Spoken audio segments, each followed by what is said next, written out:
Not a building I filmed that before, but I never knew these were here. Here's an Arcoaire, the coiler version.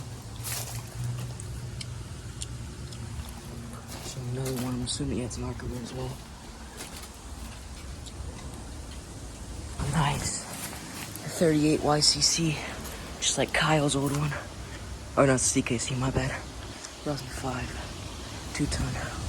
These are not common in my area.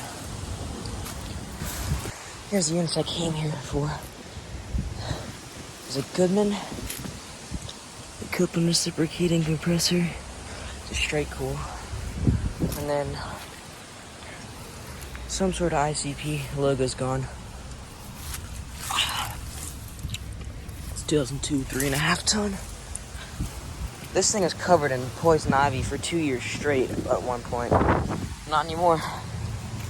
Still works too. Both these do. At least last time I checked. June 1990, 3.5 ton. Guessing this one replaced one of these. Oh, that sticker's still here. Compressor fails in the first 5 years. Reimburse the owner $500 for a new compressor, and somebody is watching me. I gotta go.